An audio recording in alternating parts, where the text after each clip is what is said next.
You're listening to Thrive Talking, the Making Men Great Again podcast. Welcome back, gentlemen, for another episode of providing men with the information, encouragement, content and community to thrive and achieve greatness. This is the space where men dedicated to self-improvement, who have taken the pledge to uphold Christian morals and values that our Western civilization were built upon, to hold each other accountable to the highest possible standards and support each other in achieving the mission to make men great again. I'm your host, Tommy, and as always, I am joined by my close friend, faithful companion, compadre, hombre, noble steed, editor, social media development officer, pledge partner, the original monster of Maris Bridge, the guru of Garswood, and of course, your Thrive Talking co-host, Sam. Welcome back, brother. How are you doing today? Mate, I'll give you a round of applause for that.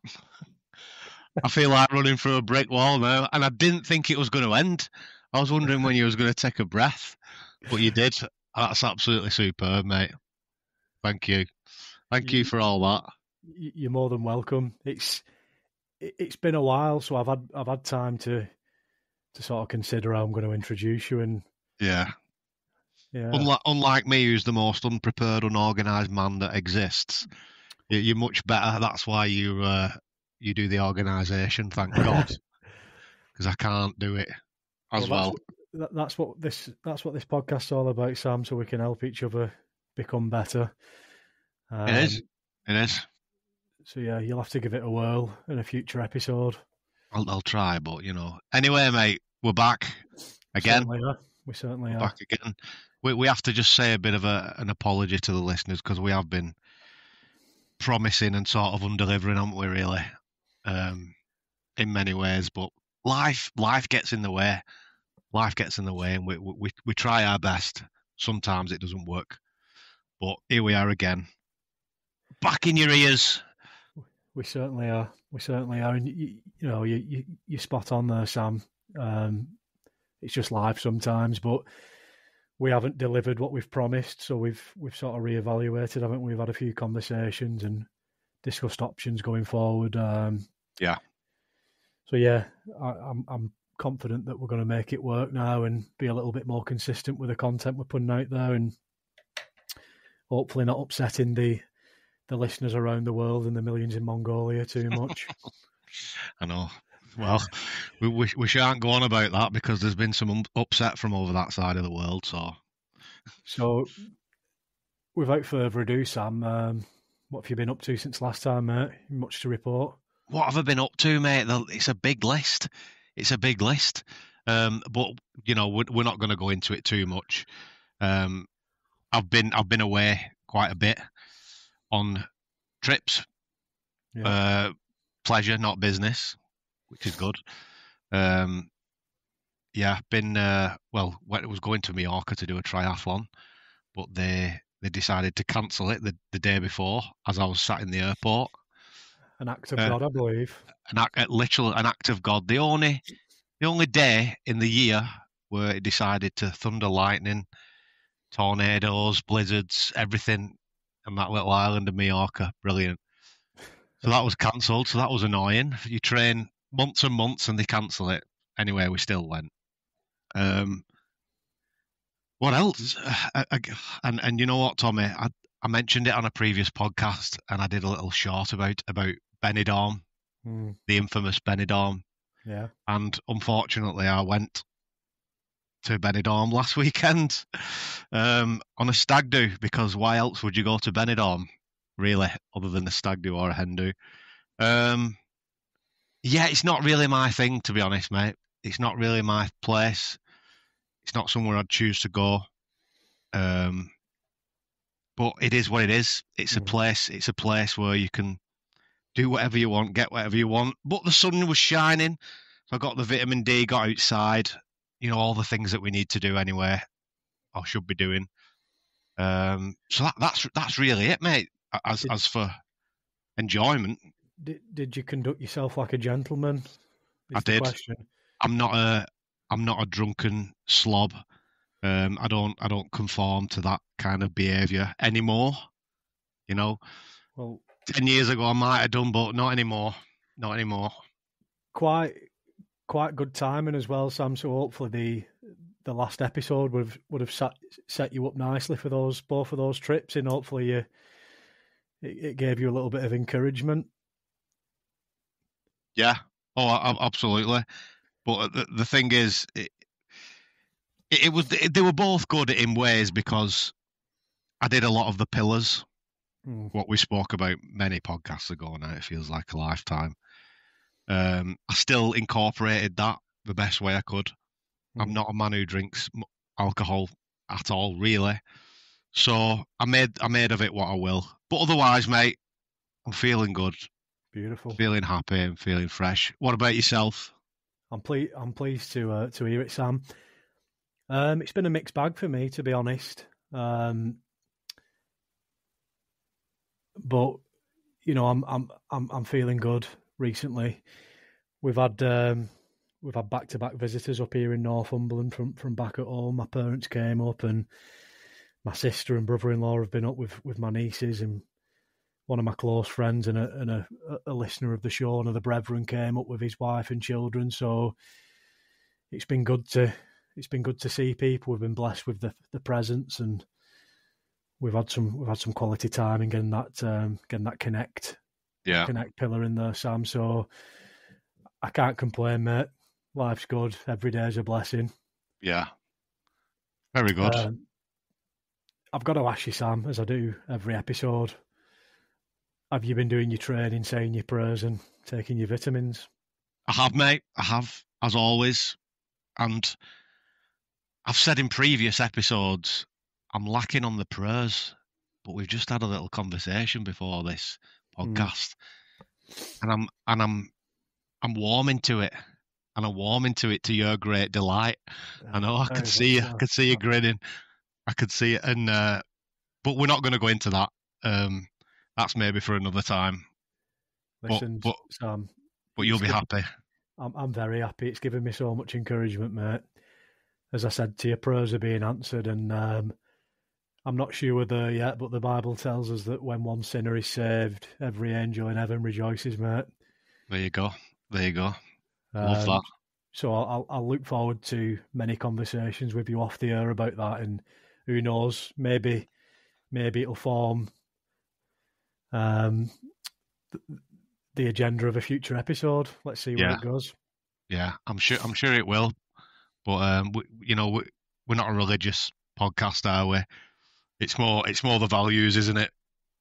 What makes it what it is? Of course it is. But if it's going to help men thrive and be better, then I don't think anything's out of bounds to talk about on the podcast. So, Sam, before we move on, the question on everyone's lips: are you thriving? Yes, I'd say I am. I have no reason to say I'm not, which is good. There's no dramas in my life at the minute. I feel fit, healthy. The diet has been very good, I'll say, which as we know, diet is everything, isn't it? What goes in your body. It's like I say it a million times. What goes in your body affects your physical and mental health. So, yes, I am. What about you? If you'd have asked me that question a couple of days ago, the truthful answer would have been no. All right. I mean, nothing drastic, to be honest, Sam, but I've hit a bit of a stumbling block in sort of the last week or so, and I've fallen into some bad habits, unfortunately. But last night I made a conscious decision to change that, and I've carried that through today, and I feel like a different man today. Everything's been there. It's been a beautiful, beautiful autumn day up in Northumberland. The sun's been shining. So I got outside on my lunch break. I got grounded. I got the sun in my eyes. Yeah. I've done some training today. The nutrition's been on point. and I feel brand new. I know we've spoken about it previously, but just getting outside and getting that sun on you, and Makes a obviously difference, doesn't it? with it being autumn now here in the UK, it's getting a little bit darker, it's getting a little bit damper, a bit colder, so we're not getting as much as that sunlight as we've enjoyed over the spring and summer. So just to be able to get out today and feel that sun warm in my shoulders and getting it in the eyes, it felt so good. Yeah. What do you think? Do you think it's sort of the change in season, or sort of not the change in season, I guess, the dark nights and just the time of the year? It affects you, doesn't it?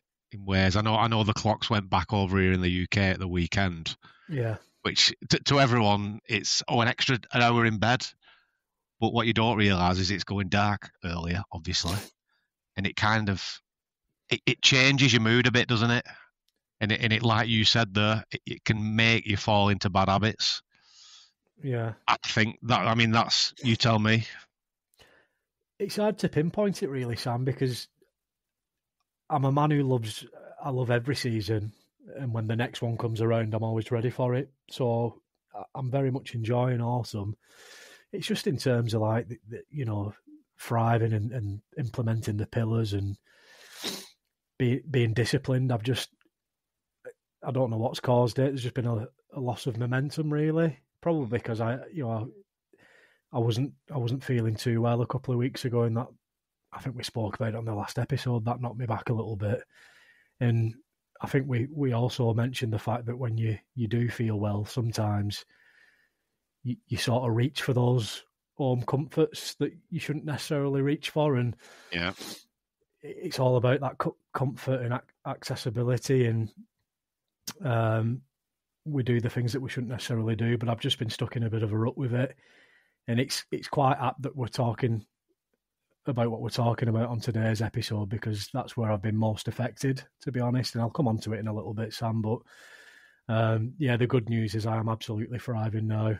I can't tell you how good I'm feeling today in comparison. Good. It's good. Like to hear it. And that was a great segue into what we're going to talk about. So we might as well. Yeah, it certainly was, Sam. So this week's episode is entitled Goodnight. And it's the brother episode to the Good Morning release from several weeks ago. I know we mentioned at the time that we was going to cover this in a future episode.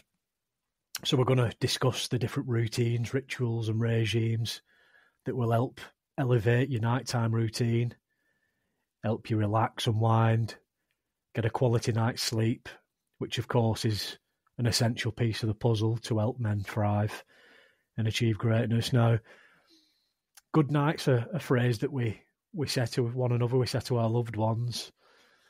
But what does good night actually mean? What does it involve? What is a good night? I suppose is what I'm getting at though. So, any initial thoughts on that, Sam, before we dive into it? Yeah, I mean it's as simple as it sounds, isn't it? Sleep is an integral part of life, and you've got to implement certain things to get that good night's sleep. And it's as simple as that. As we spoke about in the Good Morning, you do have to have some form of discipline in your routine to get a good night's sleep, because it's going to set you up for the day. Yeah. As simple as that.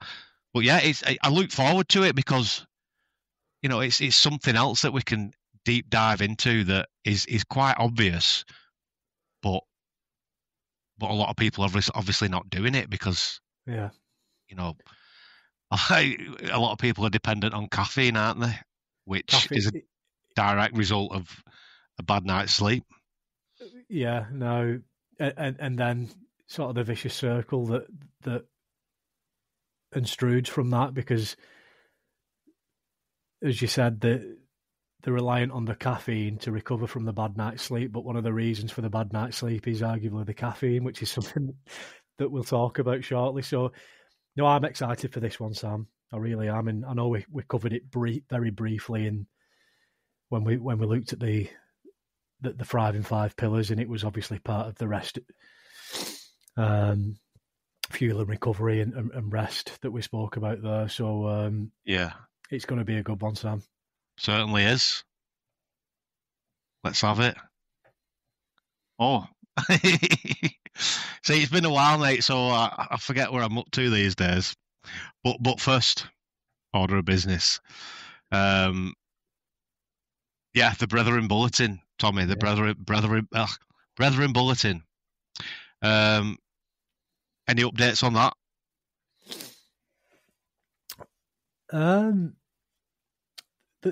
There's nothing major, Sam, because obviously, it's been a couple of weeks since the last episode, so we've not had too much content going out there for people to react and respond to. But this is true. One of the main updates is obviously there's been some changes to the scheduling, because we had a couple of guest episodes booked in that we've had to rearrange, unfortunately. But fear not, they're still going to happen. We've just had to put them back in the calendar at a later date. So there's going to be a couple of guest episodes coming up before Christmas that people can look forward to. Yeah. There's also, we've been looking at other topics and subjects that we want to talk about. So that's all on the horizon. We've had a few positive reviews come in from the previous episode, being Alpha Abroad, and people seem to respond well to it. Had a couple of personal messages from the regulars, and it offered some encouragement, and made them think about things they wouldn't usually think about when they're going abroad, which was good. So that's it, Sam. To be honest, not a great deal this time around. What about you? What's come across your desk since last time?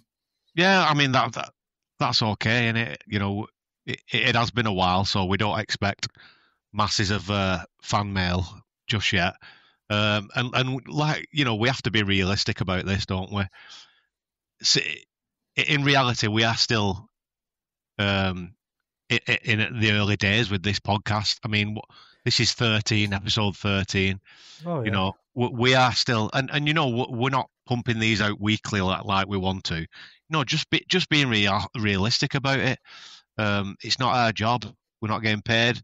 Getting guests is not as easy as we thought, is it? Really? And we just want to be honest and open about everything. So, but to be honest, the encouraging thing is, like you said there, Tommy, I have had people ask, when is the next podcast coming? And that's good enough for me, considering we haven't been giving out as much content as we should do. But as long as I keep getting that, I'm more than happy. And then as we progress, we'll hopefully get into it more and get more people giving questions and everything. Absolutely, Sam. And I've just got to reiterate what you said there. And I've also got to point out that, and this is an interesting statistic, Sam, I don't know if you've ever seen anything on this yourself, but apparently only 20% of all podcasts get beyond the 10 episode mark. Really? Yeah. So as you said, it's very early stages. Of our podcast, this movement, this community. It's more than a podcast, but it's still very much in its infancy. We're still developing it. We're still learning how to do this. We're still sharing ideas and trying to get better at making content and putting it out there. And we've not done any sort of. It's all been organic. We've not done any sort of paid promotional stuff on any of the social media platforms. We're not advertising. It's all organic. It's all the work that me and you are putting in our spare time, and the goodwill of our listeners who are sharing it with their friends and family and the men in their lives. So I think we can't be too downtrodden and put ourselves down and get too upset about things, because it is very much a grassroots podcast. And as you say, Sam, we've got busy lives and we're just doing the best that we can. And we've got really we've got really ambitious plans for this, and let's see where it takes us with the support of the brethren. Yeah. So with that being said, just want to get all the listeners, if you do want to get in touch, as always, we are on all the social media platforms. Well, I say all, the main ones. YouTube, I think YouTube's very accessible to most people. Even the people who don't particularly subscribe to modern technology, YouTube's available to everyone. We're on there. That's Thrive Talking. Instagram, again, Thrive Talking. Everything's Thrive Talking. TikTok, Instagram. So yeah, as we keep going, just send anything you want. Even if it's a picture of yourself, whatever you want to send, I don't care. But try and keep it relevant if you like. Yeah. So yeah, that's it, Tommy. Follow, like, and subscribe, and don't forget to leave a 5-star review. Oh yes, please. Excellent. No, thanks for that, Sam. And yeah, don't fear not, folks. The podcast is going nowhere. There's no question about that. There's no doubt in our minds. This is here to stay, and this movement and this community is only going to grow and get stronger and stronger. So, thank you all for your patience and sticking with us. Amen to that. Amen. Not amen. Amen. Okay. Right, so Sam, second order of business. And, hopefully something to break the ice and get everyone in a positive mood before we get into the meat and gravy of the episode. It's time for Sam's whinge of the week. Here it is, the thing that everyone's been waiting for. This week's whinge, Tommy, there's kind of two in one sort of thing, because I've done a bit of travelling, like I mentioned at the beginning, specifically on aeroplanes.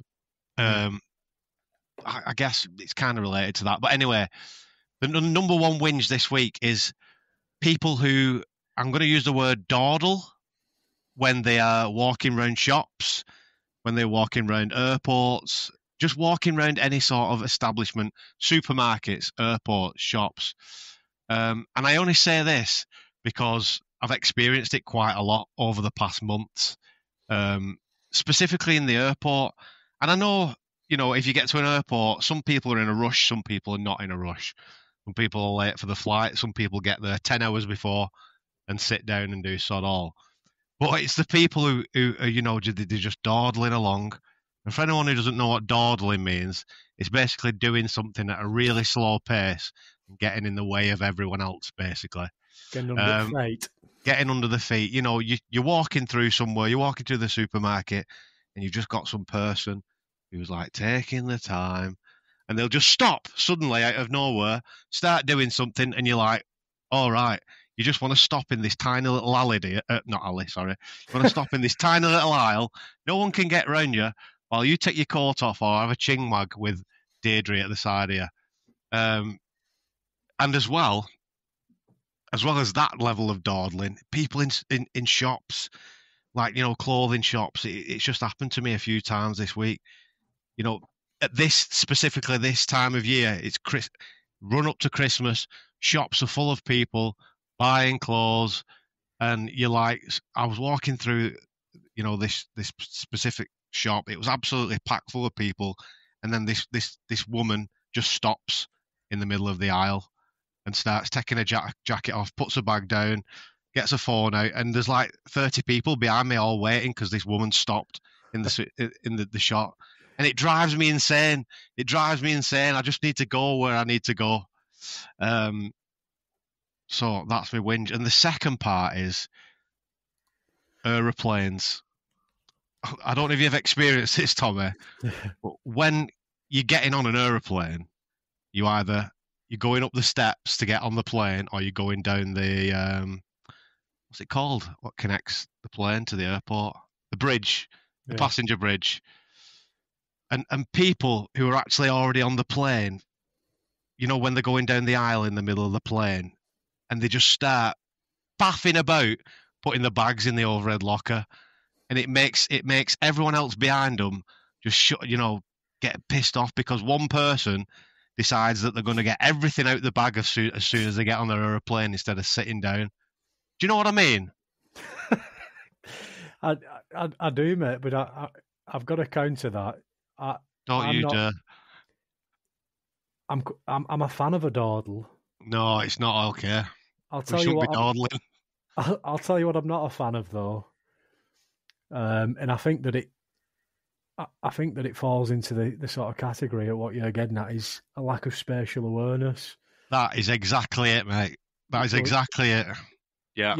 People have no concept of the fact that people are behind them. Or it's like when you're walking down a pavement, like you're trying to get somewhere, and there's 5 women stood like walking in like reservoir dogs in a line, and they can't comprehend the fact that someone's trying to get past them. Yeah. Do you know what? You've nailed the wording of it there. I've just gone on a big rant about it, but it is down to spatial awareness and a bit of ignorance as well, isn't it?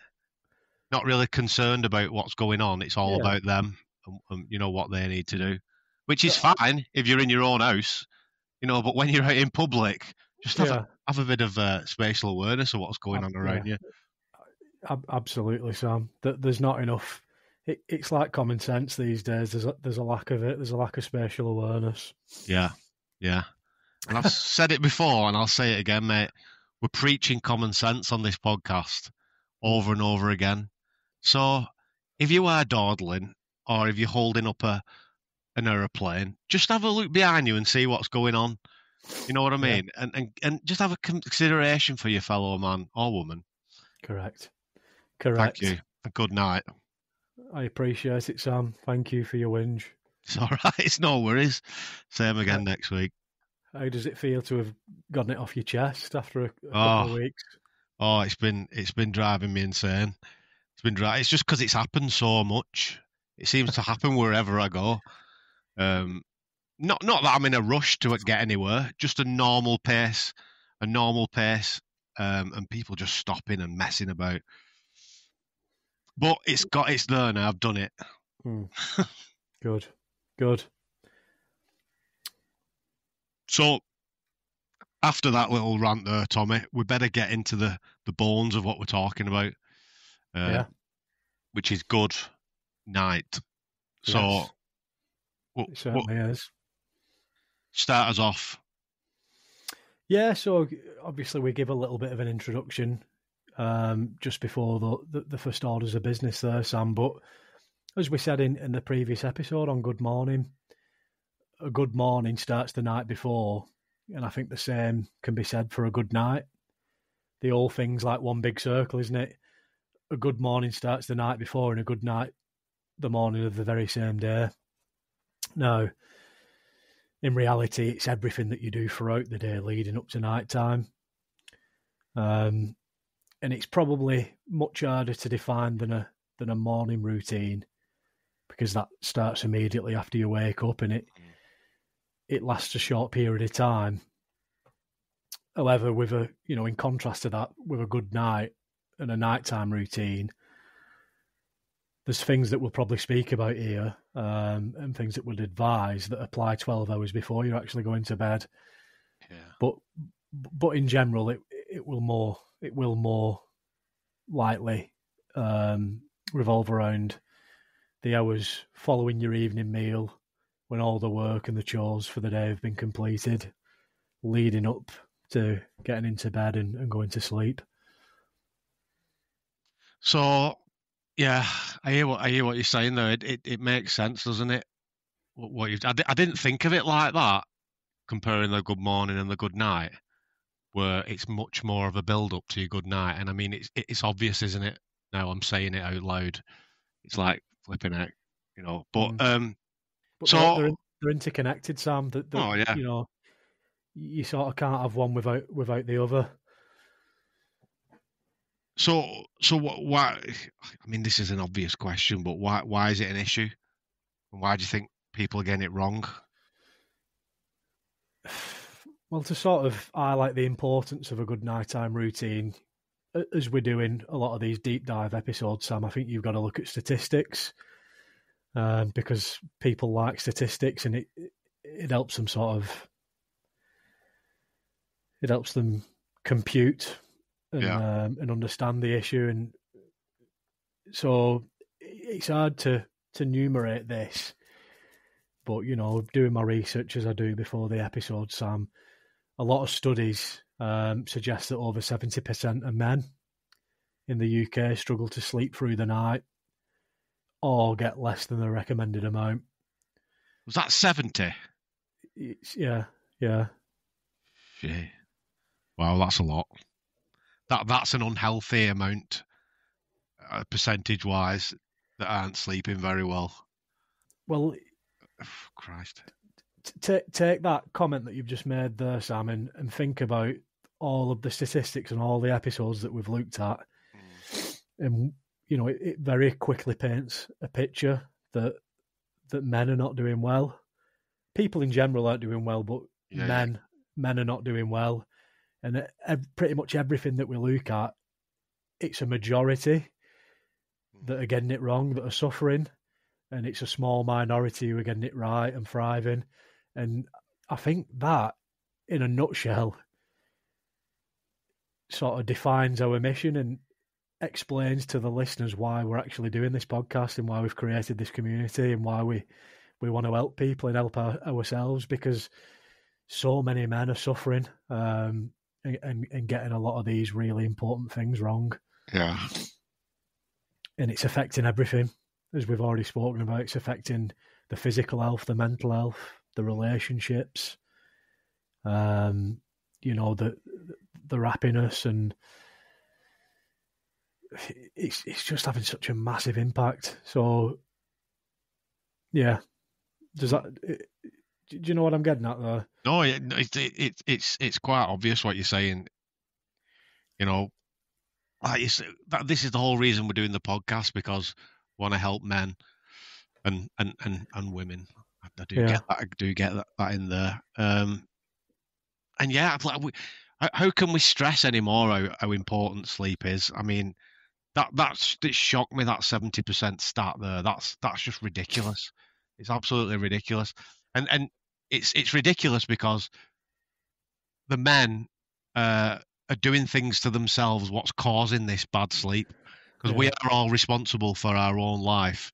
It's self-inflicted. It is completely self-inflicted. No matter who you are, your background, your lifestyle, there's no excuse for really having a bad night's sleep, unless, I don't know, there's you are ill, or something's happened to you that's an emergency in some ways. And we're not perfect, are we? Like, I regularly have bad night's sleeps, but it's not due to, I'd say, well, why is it? Yeah, I know.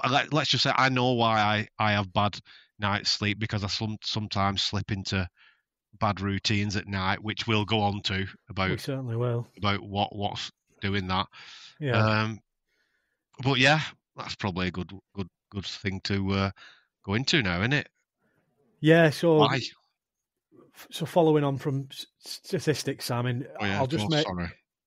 I'll make that a little bit worse first before I follow on, Sam. So they're telling us that over 70% struggle to sleep through the night or get less than the recommended amount.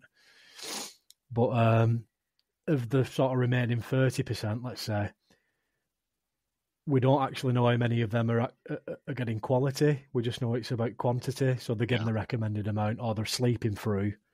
So from going to sleep to waking up, they're getting consistent period of sleep.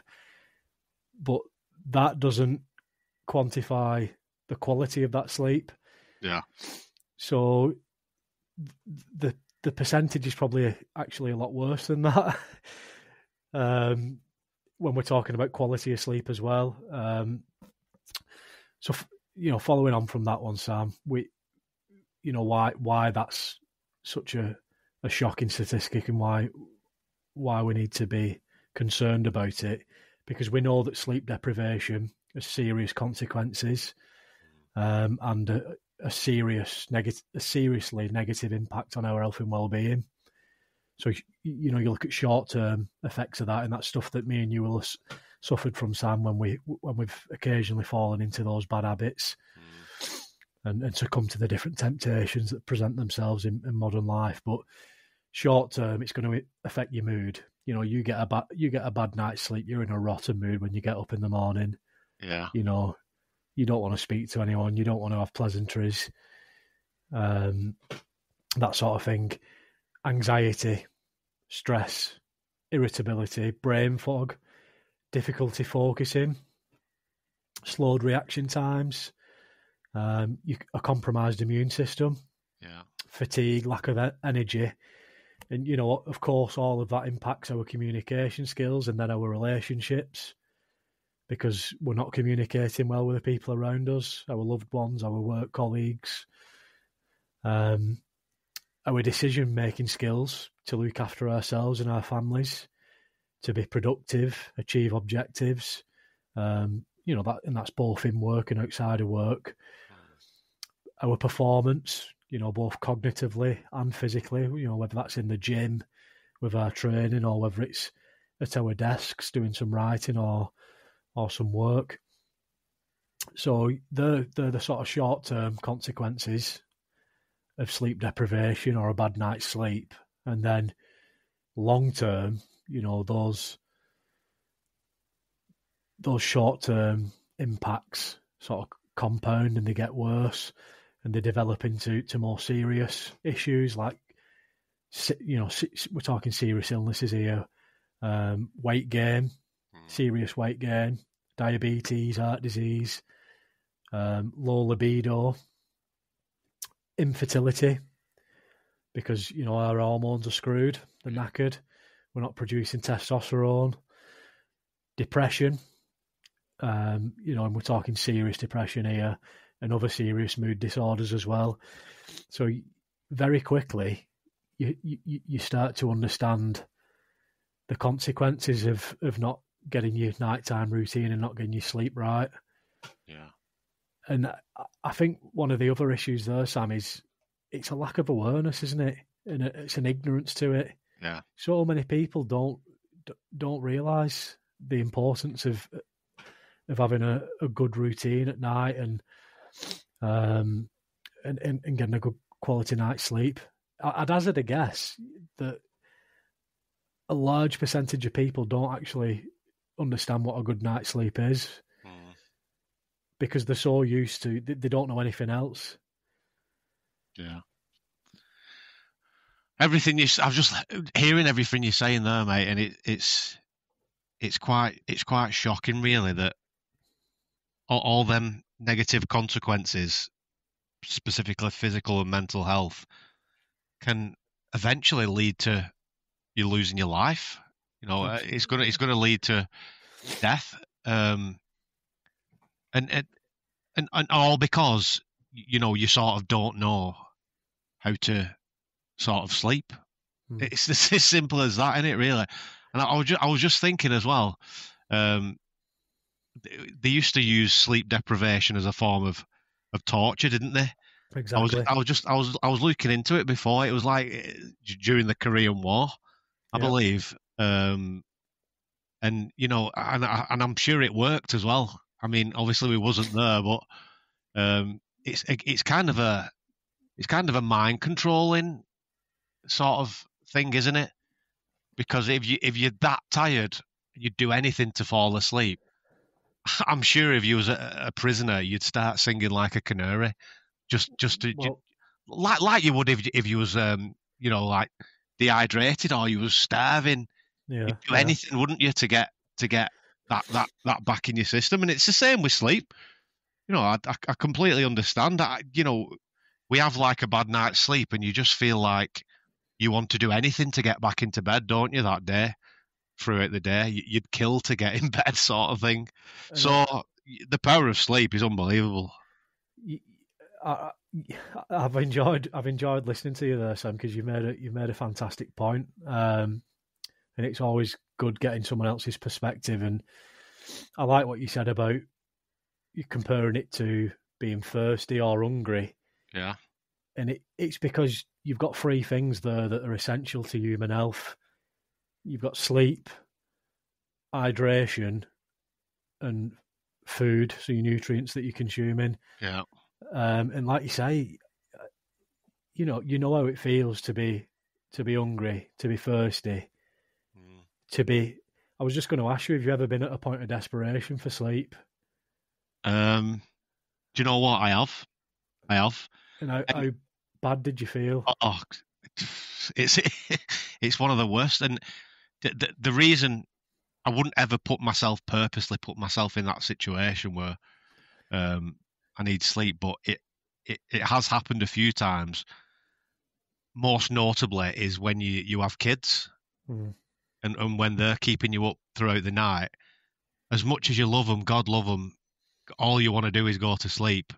And as well, doing long flights, doing through night flights. If you don't sleep on a plane, you know how that feels. You just feel like absolute crap, don't you? And all you can think about is your bed, and it's like it's you know what it's like, mate. Anyway, don't you? Well, that's the one time that I can say that I've been desperate for sleep, and that was traveling back from Thailand a couple of years ago, and yeah, I felt unbelievably bad, physically, and it started. And this is only the course of however long the flight was. This is developing, but that turned into an horrendous episode of anxiety because I was so tired, I was so desperate, that it started impacting on me mentally as well. And I look back on it and laugh now. Yeah. And it's something that we often joke about at home because Victoria tells people that that's the only time she's ever had to drive back from the airport of all the time that we've travelled because I was in no fit state. It's not a good feeling, Sam. And you spoke about it ultimately leading to death, and people might say, "Hang on a minute, they're being a bit over the top there." But we're not saying you're going to drop dead one morning because you didn't get a good night's sleep the night before. It's not an acute death. It's not going to happen like that because of one bad night's sleep. It's a cumulative impact. So you might still live to be 80 years old, but you might not be fit and healthy. You might not be happy, and you might have knocked 10, 15 years off what you could have had as sort of your lifespan. So that's what we're getting at there. And we've only spoken about sleep deprivation there, Sam, in sort of a lack of sleep. But then we've got to look at a couple of other sort of major conditions as well when it comes to sleep.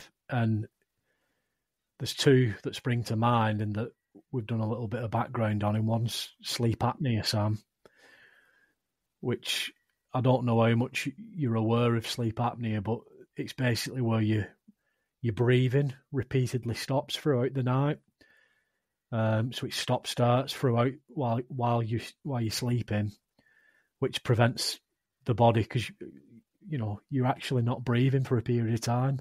So you're starving your body of the oxygen and the nutrients required to achieve a deep restful sleep. And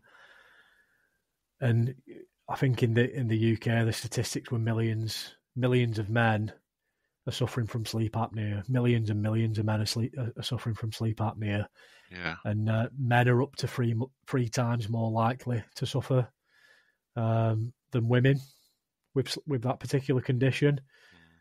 And some of sort of the contributing factors to sleep apnea is obesity, being overweight, smoking and vaping, alcohol consumption, poor sleep hygiene, so some of the practices that we'll speak about in a little bit, and then obviously diet, Sam. We always speak about the importance of a good diet.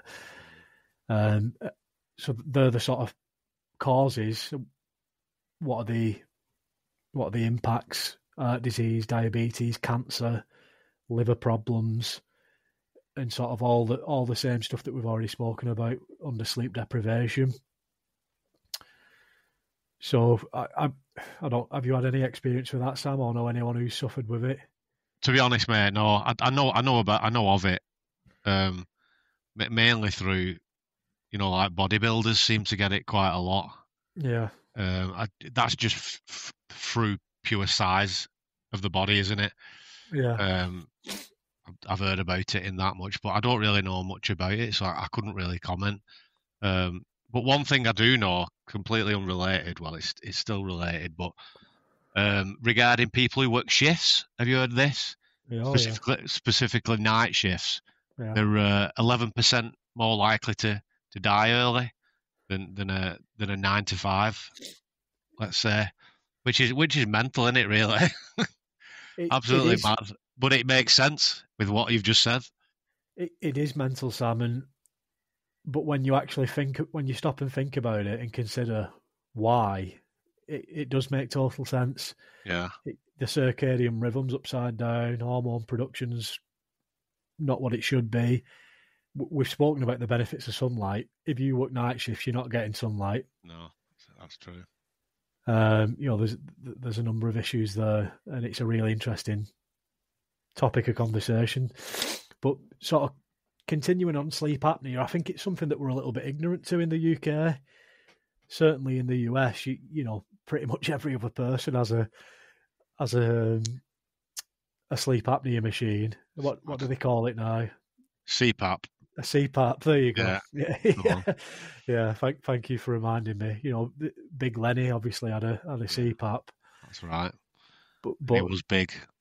That is to combat sleep apnea, and it's not often seen over here. But even we just call it snoring, or he snores terribly.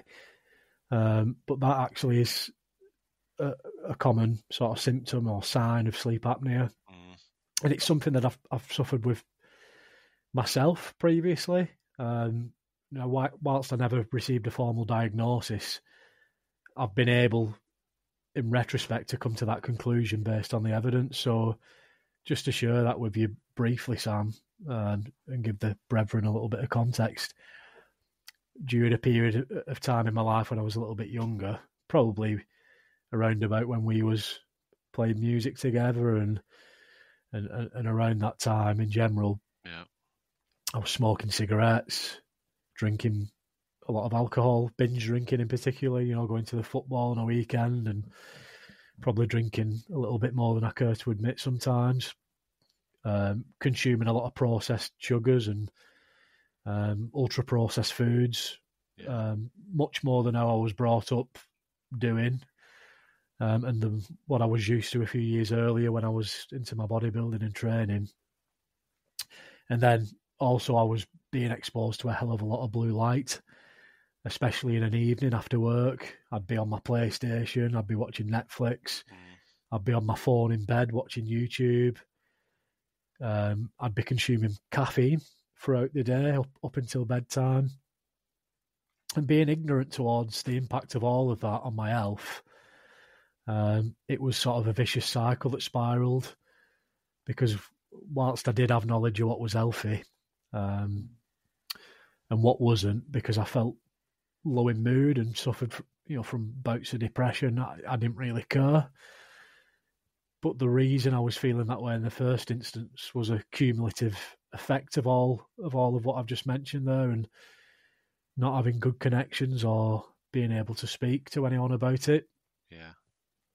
And anyhow, no matter how long I had to sleep back then, I could have had 12 hours, 16 hours. I still felt absolutely exhausted when I woke up. And I think that goes back to the previous point that we raised, that it's quality over quantity when it comes to sleep. Yeah. Now, of course, there is a minimum you need to sort of progress through those different cycles of sleep and different stages of sleep. But it's very much quality that has a major impact on on that. You know, your sleep hygiene, your diet, your lifestyle. So, as I say, you know, at that time I would be exhausted regardless of the length of time I'd been asleep. Struggling to climb out of bed, constantly hitting snooze on the alarm, feeling sluggish, terrible brain fog sometimes. I recall it now, and it seems crazy looking back. A lack of mental clarity and impaired cognitive function. And I'm just rhyming all this off, and it sounds severe, but it's true. Yeah. And I just want to paint a picture, but I would snore horrendously through the night, which would be exacerbated when I'd been drinking alcohol. But that was then, and this is now, and there's night and day difference. If you can pardon the pun there, but since then I've been very, very conscious and intent with my sleep hygiene and my nighttime rituals.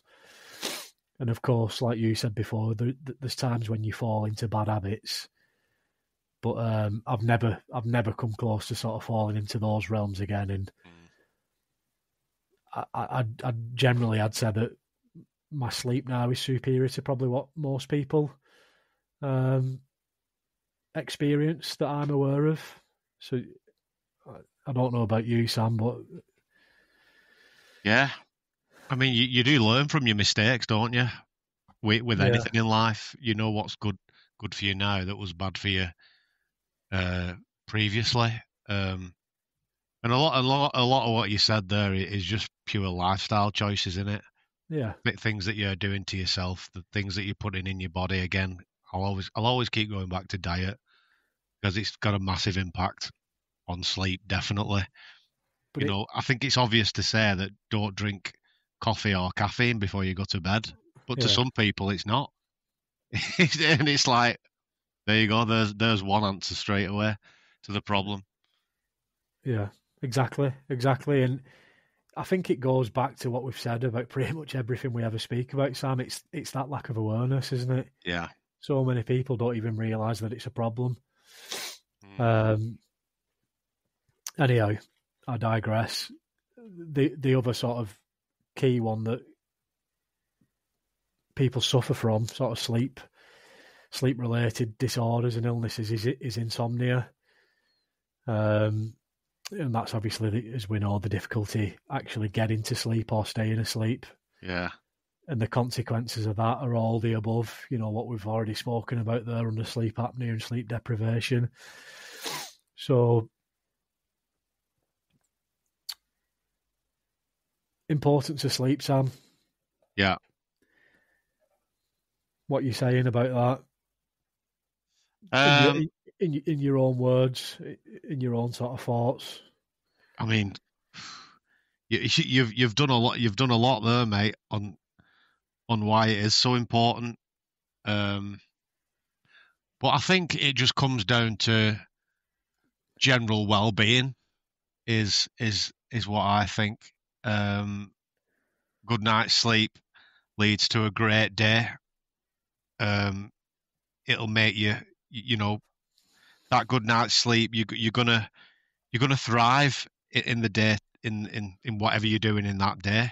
Yeah. Because you want to feel refreshed, you want to feel energized, you want to feel good, no matter what you're doing.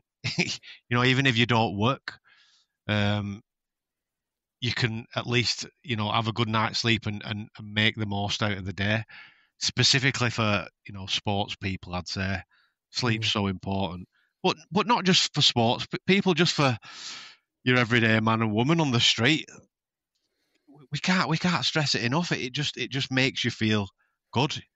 You don't want to be walking around looking like a zombie.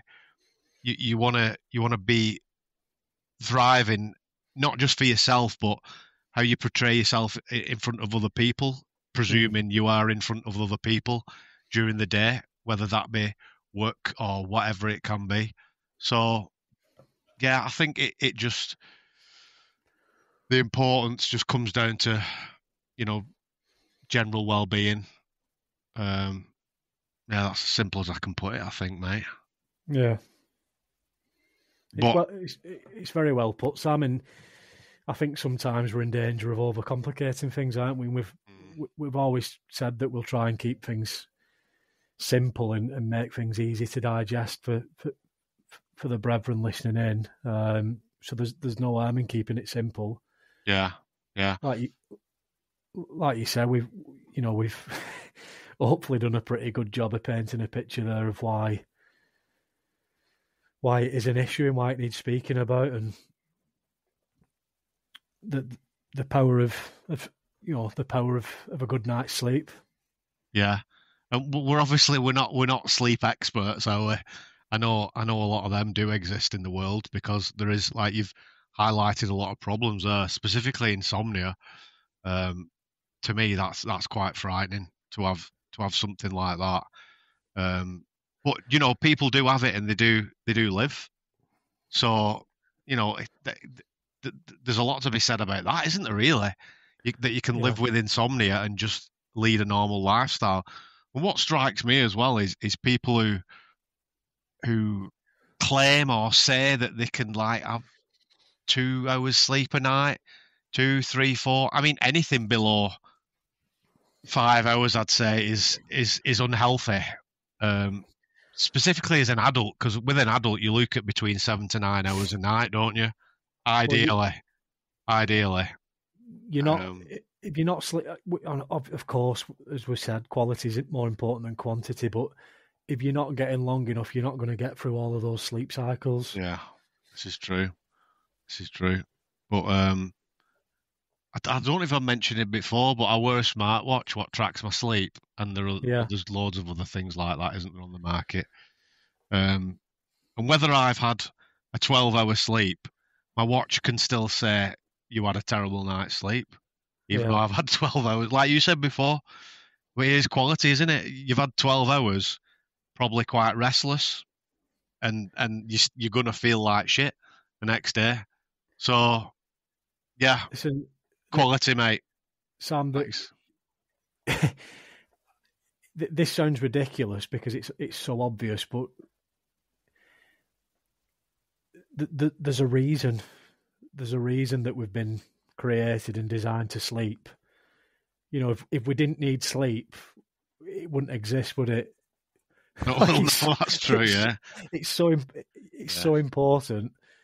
It's just essential to life, and as you said, we're not sleep experts. We try and get some of the information that we're talking about from sleep experts, and we use anecdotal evidence from our own experiences and experiences of people we know. But there's so much going on in the body when you're asleep. Like, mind-blowing stuff is going on, taking place inside your body. Chemical reactions. Your heart rate's doing different things in your brain. You're processing information and memorization, if that's the right word. So that's when you sort of storing memories and processing memories. It's important for mood regulation, strengthening your immune system. Yeah. Apparently, this is something that I'd not come across myself before, but when you're asleep, that's when your brain cleanses itself of any toxins that are in there. Makes sense. Which might explain why, if you don't get enough sleep, why you've got brain fog and mental clarity's not there. Perhaps it's because you've not had the opportunity to get rid of the toxins that are in the brain. I don't know, but it's just fascinating, and there's so much that we don't know about it yet, really, other than that it's damn important. Yeah. Too right. If you think about it, Tommy, like you think about babies, why do babies need so much sleep? What is it, like 18 hours a day when they're a baby or something like that? Why is that? Literally, recovery, exactly. It's for growth. It's for brain development. And like us, as an adult, if you get bad sleep, you get upset. If a baby doesn't sleep enough, it gets upset. It's very simple, isn't it? But you look at the smallest form of life, which is a baby. That sleep is so important, and there's a reason it's 18 hours a day. And like you said, there's a reason that we sleep, else we just wouldn't sleep. Yeah. So, my Alexa's going off. Sorry about that. Talking too loud. It's listening in. It is. It's enjoying the content. It is. No.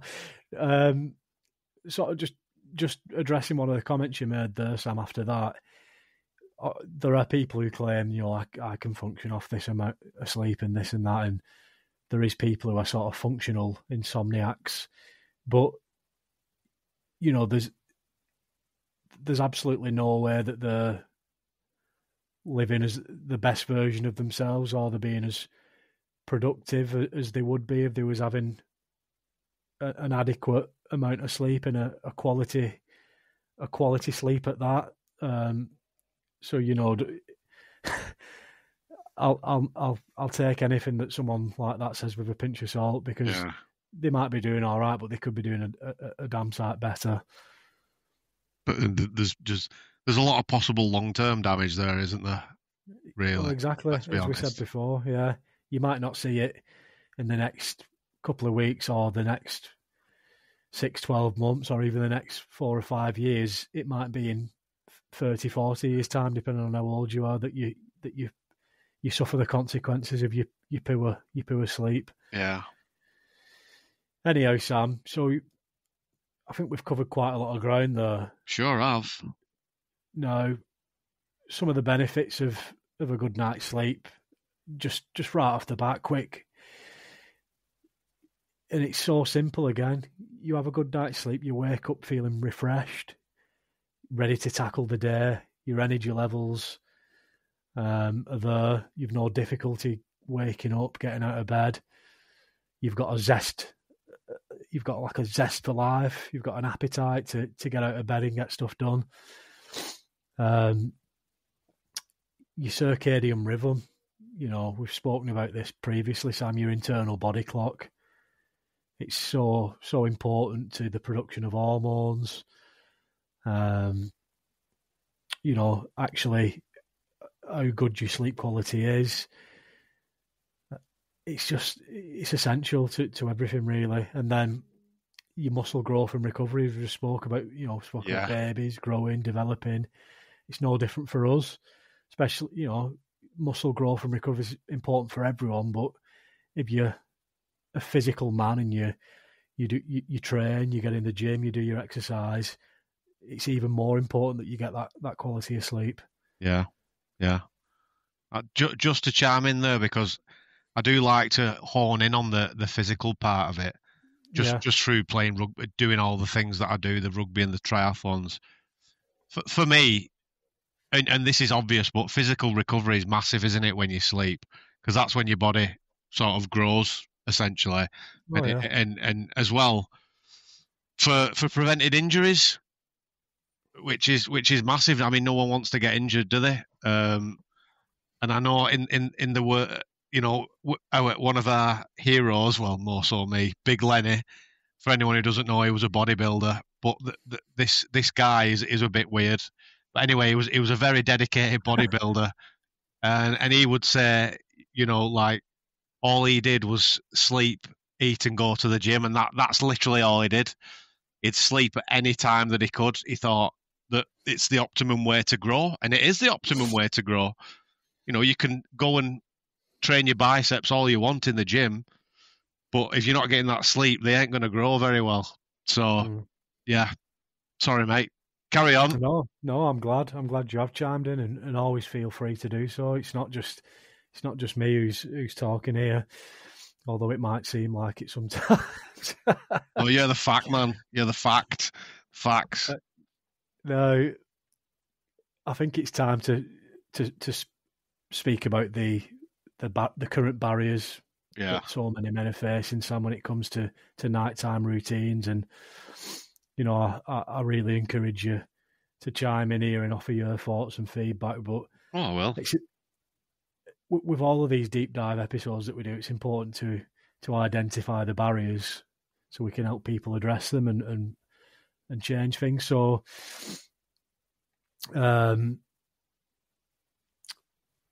one major one that we've not mentioned yet is blue light and artificial light. Oh yeah, the dreaded mobile phone, mate. Oh well, I mean it's probably more likely the mobile phone, isn't it? But there's obviously the TVs and iPads and everything else what goes with that, isn't there? I mean, going back 50, well, probably it's a little bit longer than that now. I forget how old we're again, Sam, but going back 20, 30 years, it was very much the TV. You know, people would be sat in front of the TV, Yeah, or they'd even have one in the bedroom. So they're getting that blue light, that artificial light through the TV prior to going to bed, having a major impact. That's gotten worse now because we've got these little handheld devices, as you say, Sam, these mobile phones, iPads.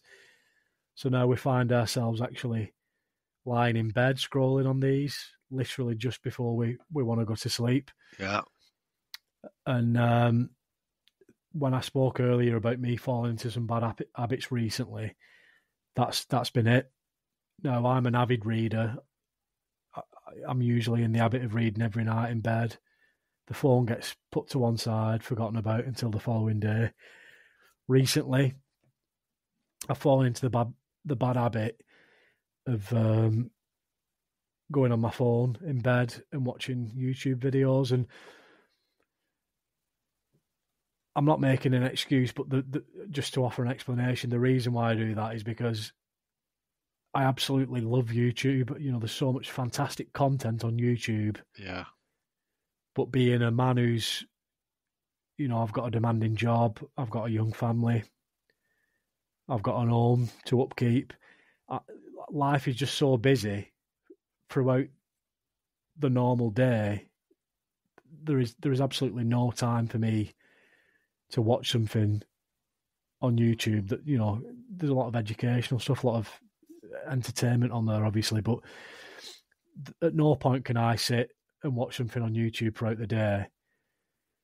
So I had fallen into the habit of, well, you know, everyone else is asleep. I'm in bed. I'll catch up on a few of these videos that I've been wanting to watch while, you know, before I go to sleep. yeah. And it's so easy to do. It's so easy to do. You know, the temptation is there. But I've been suffering for it. My sleep hasn't been what it usually is. And, you know, the major telltale sign for me is I've found it out getting out of bed. Whereas usually when that alarm goes off, I can get up, I can be in the garage doing my training, doing my movements, getting hydrated, getting myself set up for the day. But I've found that difficult because I've fallen into this habit, and the blue light's having a major impact on me. Yeah, and at least you're self-aware about it, so you know exactly what you're doing. But you probably a lot of people will relate to that. Their only little time of the day that they have to themselves is at night before they go to bed. So you know you can't really be too hard on yourself about it. As long as it's not every night, then you'll be all right. You'll go back to normal like you have done. No. I suppose I better mention why blue light's an issue, hadn't I? And I'll not spend too much time on this, Sam, but basically, you know, I'm trying to keep it simple. Blue light significantly suppresses the production of melatonin. And melatonin's obviously an essential hormone that helps us sleep and has a direct influence on the quality of our sleep. Now, by suppressing that production of melatonin, you seriously disrupting your body's natural sleep-wake cycle. And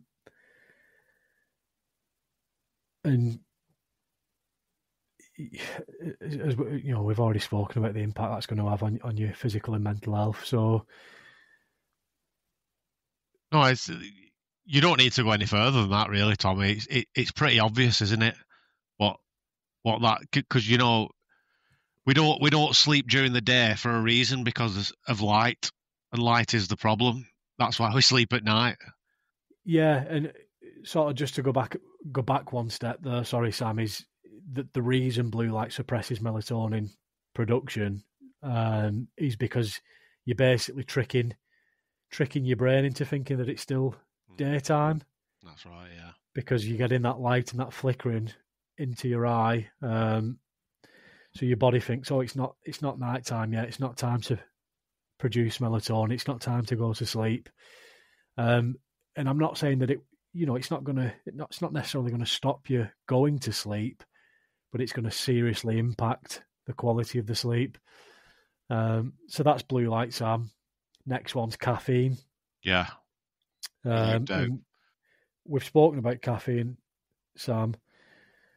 Now, why is that going to impact you? So,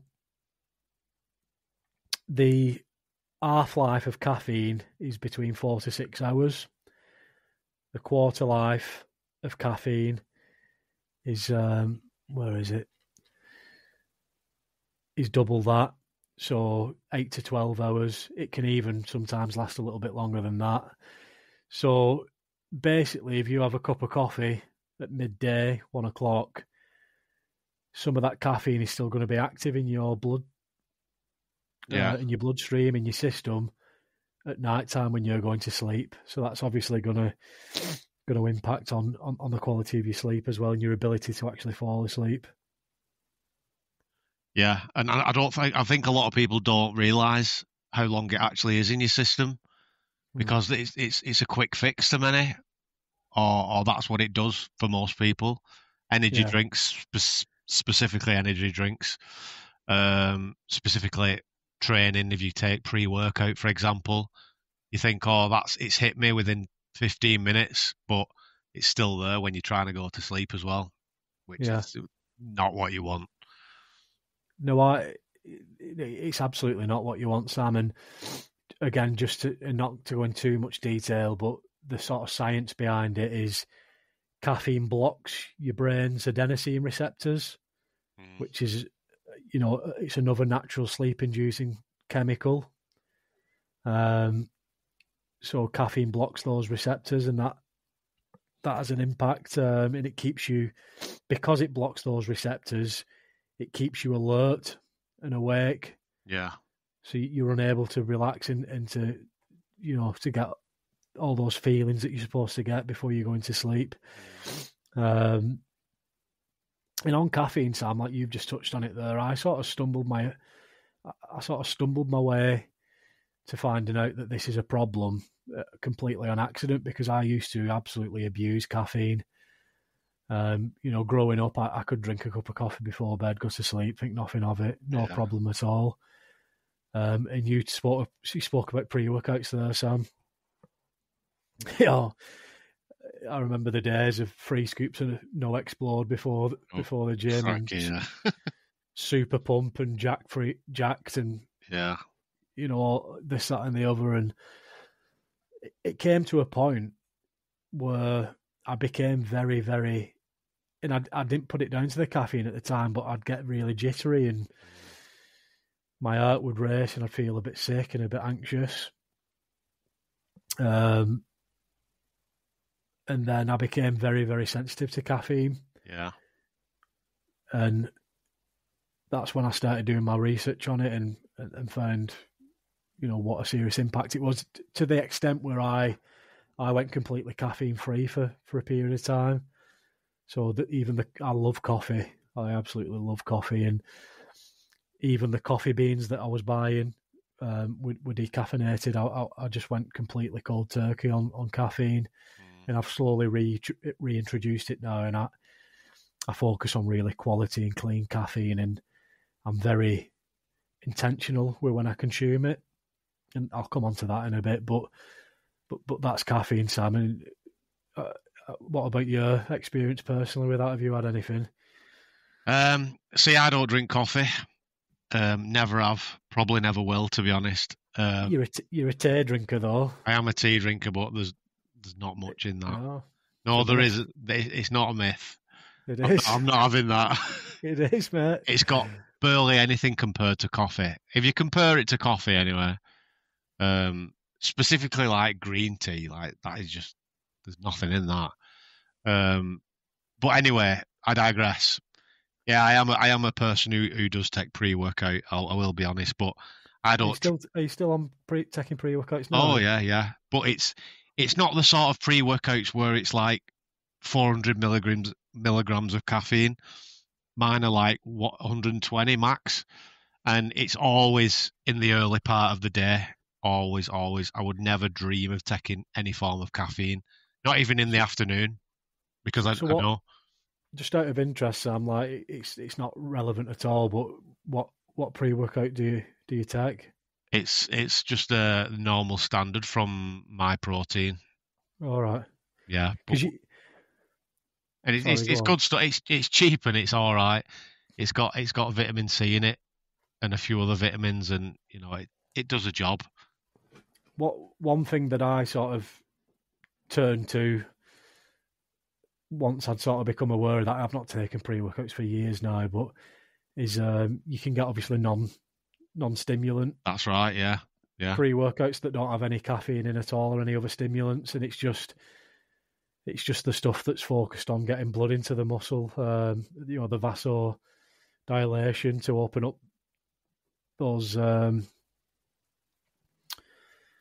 those veins and arteries and get the blood flowing. that's right. I think our mate Paul Saladino, the great man himself. If you don't know who we're on about, just Google him or Instagram him.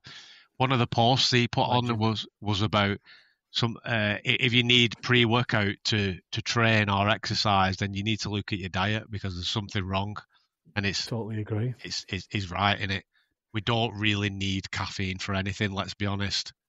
You, The sunlight and good quality water and sleep is all you need, isn't it? As well as your diet. yeah, listen, Sam. Like I said, I don't use caffeine as a tool anymore. It's just so happens to be in coffee, which I love drinking. Yeah, Um, I could quite easily, I'm not using it for any particular reason. I'm not using it as a pre-workout. I'm not using it to achieve anything. yeah, It's just a byproduct of me drinking coffee, basically. But yeah, so that's caffeine, yeah, and following on from that, incorrect nutrition, Sam. yeah, definitely. So obviously, eating a load of sugary foods and spiking your insulin levels and eating carbohydrates before bed is going to have a negative impact on your sleep, and consuming any food, you could argue, too close to your bedtime is going to impact that quality of sleep because you're taking away from the body's core functions during those sleep cycles because it's having to worry about metabolizing the food and digesting the food that you've consumed. So, Yeah, there's differences of opinion on that, which we'll come on to in a little bit, Sam. But incorrect nutrition, so look at what you're consuming, and if you want the basics on that, go and check out our episode if you've not listened to it already on fuel and recovery. oh yeah, well done, good plug there, Tom. And in part one, we talk a little bit on nutrition. We're going to do another deep dive in the future on different types of diets and nutrition, but that's a good introductory episode. There's a lot of good information in there and what you should be prioritizing in terms of food and drink there. So check that out if you haven't already. Yeah, good one, Tom. What else? The next one is sort of, it's another barrier, but it's arguably sort of a cause. Sorry, it's not a cause. It's a result of the causes that we've just spoken about, the barriers that we've just spoken about, and that's like a skewed body clock and circadian rhythm. Yeah. So that's obviously going to have an impact if your body clock's out of sync and your circadian rhythm's all over the shop. You're not going to be getting to sleep when you should be. You're not going to be getting a good quality sleep. Yeah, and just the problem with that is one bad night's sleep can send you on a sort of a path of bad choices in general. And then that is where you need to sort of up your self-discipline, up your self-awareness. You need to get yourself right. Don't think that, I've had a bad night's sleep, I'm going to smash loads of caffeine, because that's just going to lead to another bad night's sleep and another. And you know where I'm going with that. So that's where you definitely have to be the most disciplined when you've had a bad one. That's a fantastic fantastic comment on that, Sam. And it's always good because it's always good when this is why it's great having us both on here, because we both have different perspectives, and I'd not even thought about that, but you've hit the nail on the head. Like, you can't. It's so difficult to recover from a bad night's sleep, but the worst thing you can do is like you've just said, go and consume a load of caffeine, or get in bed and have an afternoon nap, because it's going to make things worse. The best thing that you can do is just follow the good morning advice that we provided in a previous. I'm plugging all the episodes here, Sam. Doing well. Follow you've had a bad night's sleep, but get up and just get on with it. Follow use some of the key takeaways that we spoke about in that episode. Stay up until your usual sort of bedtime, and avoid doing the things that have caused the bad night's sleep in the first place by following the advice that we're going to give you in this episode. It's simple. Listen, it's common sense for folks. Common sense, guys. We're preaching. Yep, we certainly are. Now, do's and don'ts, Sam. Yeah. Now, this is really important. So the do's and don'ts, the routines, rituals, regimes, what we should be doing versus what to avoid. I'll offer a few things here, and again, please chime in, and if I miss anything or you think of something that I've not covered, then throw it out there. But we'll go with the do's first, if that's all right. Why not? So the first do's, and some of these might sound ridiculous to some people, but I'm telling you they work, and I'm speaking from my own sort of personal experience and from a hell of a lot of research that's gone into this from genuine experts. But mood lighting. So it's evening time. As I say, all the work and all the chores for the day are done. Use some mood lighting around your house. Obviously, you still need to see what you're doing. You still need to, particularly this time of year when it's getting dark early.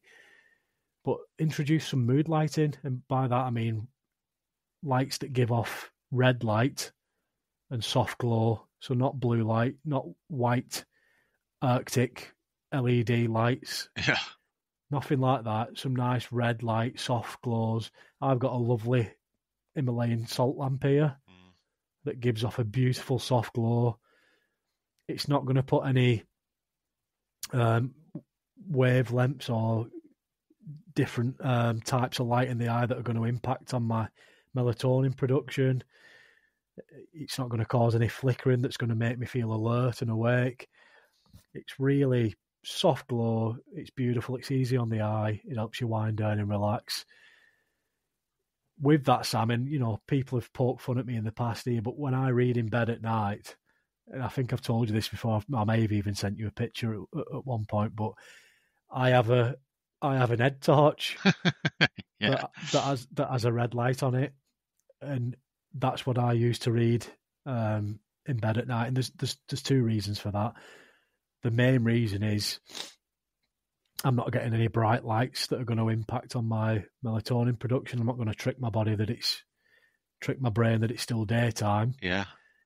So I'm getting that nice soft light, but it's still sufficient enough for me to see him to be able to read. The second reason for that is obviously being that I live with my partner, and more often than not, we're in bed at the same time, going to sleep at the same time. They don't necessarily want a bright light shining when they're trying to go to sleep. So you can also be considerate for your better halves, guys, if you've got one. Or bear that in mind in future. Tommy, let's even take it back to basics. What did we have before electric? Fire. Candle. Candle. Yeah. The candlelight. I mean, it's the most easiest form of light, and it's going to be. Think about going back centuries. What were people using to read then? Candlelight. No, I have got a comment on that in a little bit, Sam. Thought you might have. But you make a great point. Candlelight. But it's that soft glow, and it's different. It's a different type of light. The wavelengths are different. They're not going to have a negative impact on your brain and your hormone production and all these chemical reactions that are going on in the brain that are far too complicated for me to understand. But now the other do's. So in opposite to morning, what did we say is a good thing to do in the morning? And it involved water, Sam. Hydration.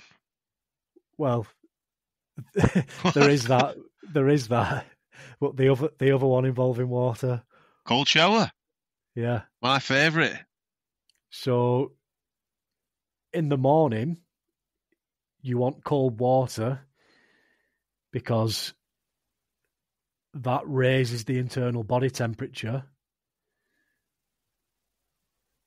which wakes you up, makes you feel more alert. You want to do the opposite of that at night time, so you might consider having a warm bath or a warm shower. So that lowers your internal body temperature, relaxes the muscles, the mind. So that drop in your internal body temperature sends a sleep signal to your brain, which then helps you fall asleep quicker and easier. So, people speak about a bath being relaxing or a nice warm bath at night time. And there is actually science behind it. It lowers that internal body temperature. It sends sleep signals. It helps you feel sleepy and relaxed and cozy. And a warm shower can have the same impact. So you're doing the opposite there of what we advise in the morning. No, it wasn't what I was getting at, Sam, but you made a great point. You said, make sure you hydrate as soon as you get up in the morning. You want to be careful with what you're drinking close to bedtime and leading up to bedtime, because if you're overhydrated or you've consumed too much, that's going to disrupt your sleep because you're going to have to get up and have a pee. Yeah, this is true. And as males, Sam, and getting older, that becomes more and more of a problem anyway. But yeah, I think speaking of Paul Saladino, Sam, we give him a lot of shout outs on this podcast, but he is just a phenomenal man. He did a great video on.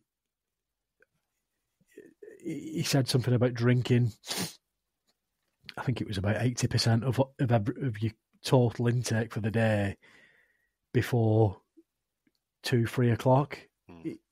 Is what he said. You can find the video. If we can find it, we'll put a link in the description or something like that. But and it simply is because you're going to need to go to the toilet through the night otherwise. Yeah. So it's important to hydrate yourself and be very well hydrated up to a certain point, but then limit your intake a little bit after that. I'm not saying don't drink anything at all because that's ludicrous, but maybe a glass of water with your evening meal. Yeah. And then a nice warm drink before bedtime to help you relax. Anything on that, Sam? No, you've nailed it. You've nailed it yet again, mate. Do you like a warm bath? I do, but I don't actually have a bath in my house, so it's a bit of an issue for me. Oh, yeah. But you did have one, didn't you? I did. Yeah. I've had a bathroom refit, but that's for another podcast. We'll do a bathroom refit podcast. You can have a warm shower instead, mate. Fear not. Do you see, the thing is with me, mate, as you know, and avid listeners will know, I am cold water obsessed. And I go through all seasons, 12 months of the year, permanently having cold showers. I'm doing it now, and I'll do it right through winter. And I will have a cold shower before I go to sleep, Tommy. And it's just the exact opposite of what you've said. But for me, whose body is now used to only cold water on it, it doesn't really make a difference to my good night routine whatsoever. I'll sleep no matter whether I'm cold or not. To be honest, it sounds Now weird. It sounds weird, that but that might that's interesting, that Sam. But I would argue that you know I'm an advocate for cold water as well, but I would argue that that's the only time that cold water could be detrimental. no, you make it. Yeah, it is. And It is. whilst you are still going to sleep, your body is still going to have that reaction internally. So your internal body temperature is gonna lighten Yeah, I know. instead of drop. So what I would advise to people like yourself who have who enjoy a cold shower regardless of what time of the day it is sort of the opposite of what some people do, struggle with cold water, but start cold and then finish off warm. Yeah. So still, enjoy most of your shower cold, but then just maybe finish off for a minute, 2 minutes with some nice warm water, just to help balance out that internal body temperature, so you're not getting those potential negative impacts from having a spike in your internal body temperature from the cold. What I will say, just as a last thing on that, is with the cold water showers, it may seem crazy to a lot that I do it at any time, or just do it at all. To be honest, most people think it's ludicrous. But for me, if I had a cold shower in the evening, my body heats up so quickly because of a result of doing this for such a long time. It doesn't really affect me that much as for sleep, because I think you can imagine, just before you go to bed, you want to get in a nice warm bed, don't you? So you drift off nicely, like you were saying, the warm baths. And if you're going in a cold shower, obviously your skin's cold, and you're going to get in bed and you're going to be cold. But I just warm up really quick after a cold shower. I don't know what it is. Maybe I'm a phenomenon. I don't know what it is. I've just been doing it so long. So maybe just on this bit, probably don't do what I do. do what Tommy does instead. Sam, I'd encourage you to just try turning it. Just see if it. I might do. Yeah, I might do. I'm not. I'm not negating the importance of cold water, but maybe just try going warm at the end of an evening shower, just to see how you get on. Yeah. See if it has an impact on your sleep. It might not. And as we always say, Sam, if you're already thriving, if what you're doing is working for you, yeah, you can truly say that you're happy and you're thriving and you're feeling good, then don't change anything. Yeah. No. Absolutely. Moving on, Sam. Quick fire on a couple of these, and feel free to chime in. Personally, another do as part of your nighttime routine. Have a little bit of time to reflect on the day that's just been. Do some journaling. Yeah. Do some meditations. Say your prayers. Give your thanks to the Lord for the day that you've just experienced and lived. I don't know, whatever works for you, but I think it's important to have that time in there for that that contemplate pillar. Yes, definitely. It's important to reflect on the day and consider what's gone well, what could have gone better, and ask yourself that question, Sam, before you go to sleep at night, like we've spoken about before. Yeah. If that day is your last, if you weren't to wake up in the morning, would you be satisfied with how you've lived it? I would encourage everyone who hasn't tried meditation before just to give it a go. If you do struggle with nodding off, put your phone aside and do a guided meditation with the millions of apps that are out there. It'll slow your breathing. It'll sort of empty your mind, and it will definitely help. That's just a little tip. Good. Now, Sam, one that I know that we're both big fans of here, but reading. Oh, yes. Replace the phones and TVs with good habits. Now, reading, it's proven to reduce stress. It promotes relaxation. For me, it's an incredible form of escapism. It can take your mind off things. It can take you to other places, and it can really help you just get away from it all, to escape, to think about something else and just really relax. Yeah. And feel nice before you go to sleep. It's important. It's important that you go into bed with happy thoughts and nice things on your mind, rather than, sometimes some of the stuff that we watch on television, whether it's the news or certain series or films, it's quite stressful, traumatic stuff that we're taking in, and it's not good to be to have that on the mind when you're trying to go to sleep. It's gonna impact on you. Yeah, I was going to say that, mate.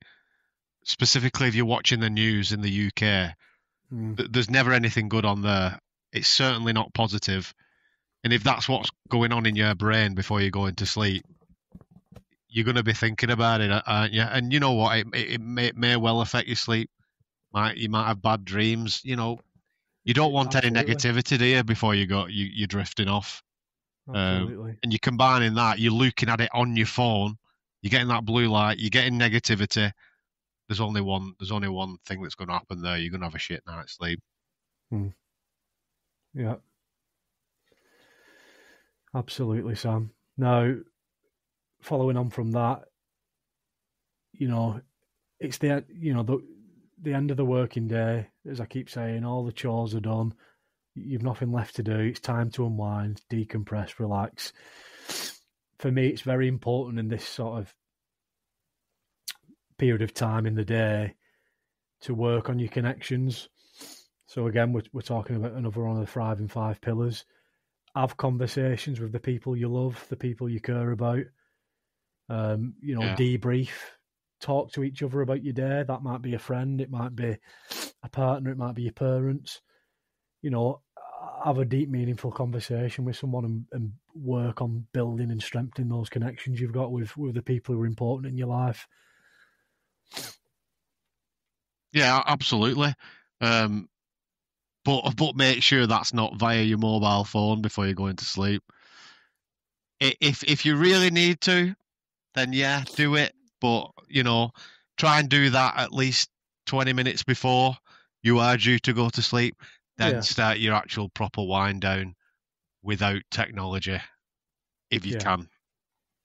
Absolutely, and sort of following on from that, Sam, I would say, and I should have mentioned it earlier, if you can, have a defined sort of cut-off period from being on your phone, from watching TV. You might say, right, I'll have until 8 or 9 o'clock where I can go on my phone, I can watch TV, I can get that blue light.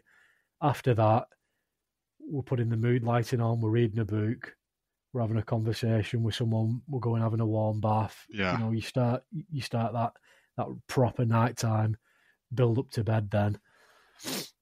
Again, mate, self-discipline. This is where you need to, really hone in on the things that you wouldn't normally do. And we know that mobile phones are an addiction. That's obvious to everyone. And it's hard to get over an addiction. But this is where, you separate the men from the boys, the women from the girls.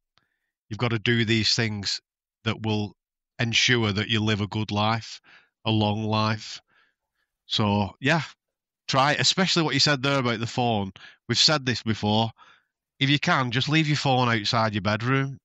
It doesn't really need to be in your bedroom. Hopefully you'll hear your alarm from outside the bedroom, which will promote you to get up and start the day well. It's all a big circle, isn't it, Tommy? It certainly is. It certainly is, mate. Right, a couple of quick bonus ones here, Sam, and I'm going to be quick. If you can, watch the sunset. Or sit in front of a fire, a real natural fire. And the science behind that is the light that's given off the sun during sunset helps the brain's circadian clock. It provides signals that it's time to wind down. It leads to the release of melatonin, the sleep hormone. And I think it's to do with the red and orange wavelengths that indicate that it's evening. And it's the opposite effect of what blue light has. Yeah. It's very scientific, but But in short, you know, it promotes relaxation. It releases all those good chemicals that we want and hormones before bedtime, and that sort of corresponds with what we say about having mood lighting or red lighting or a nice soft glow from your pink Himalayan salt lamp. It's that same type of light that's going to have a positive impact on your night time and your quality of sleeping. It's exactly the same light that comes from a fire. And you mentioned candlelight before, Sam, and that's what I said. I'll speak about that shortly, because candlelight is exactly the same. It's a flame. It's a natural flame. So, and a sunset's obviously beautiful. It's a beautiful thing to take in and watch, and Definitely. that reduces stress in of itself, and it can promote a sense of calm, and it's a good form of connect in a way.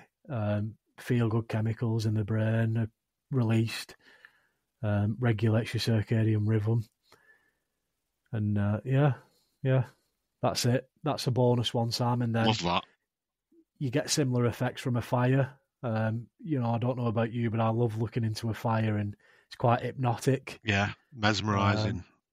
It's beautiful. It's mesmerising, and it really makes you feel sleepy and really relaxed and cosy.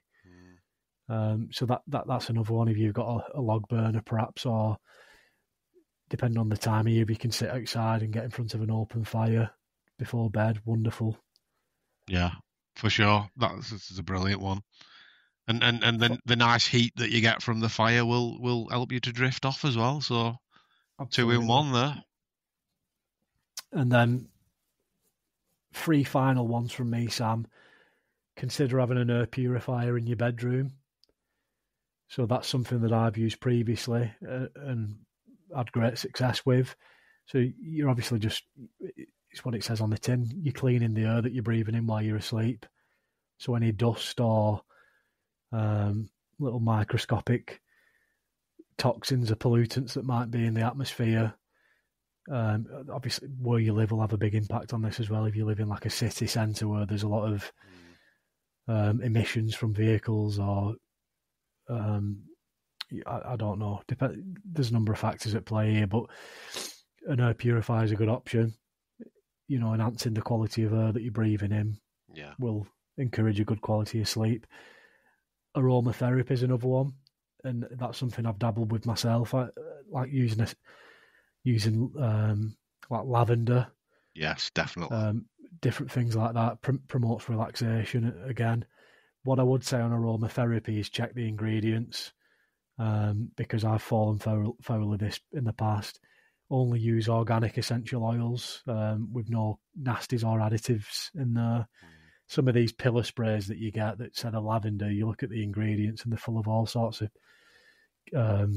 just terrible man-made chemicals that are actually going to cause more harm than good. So, yeah. Like with your food, if you're going to practice aromatherapy, check your ingredients. And then the final one, which may seem really common sense, is open your airwaves and breathe through your nose. Absolutely. I've read a full book on this. The book's called Breathe. I don't know if you were aware of it. I have. But they did an experiment where they only breathe through the nose for like a month or something like that, and it was only benefits from it. There was no negatives whatsoever.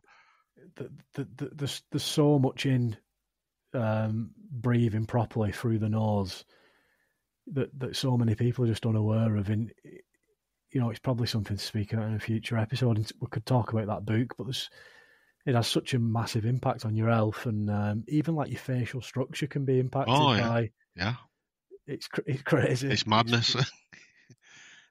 to write a full book on breathing through your nose, you know that there's something in it. Yeah, absolutely. Sam, it's time to highlight the don'ts, what to avoid, and we'll keep this brief because we've already covered most of it, to be honest, mate. Yeah. You know, I'll rattle through and again chime in and offer your thoughts.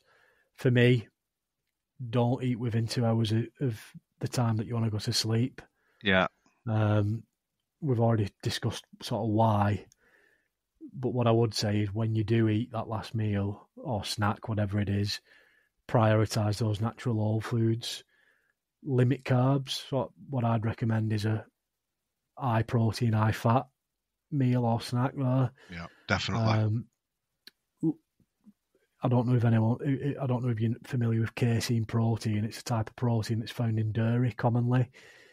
But casein protein is a fantastic thing to have before bed because it's slow release, so it'll sustain you throughout the night until the following day.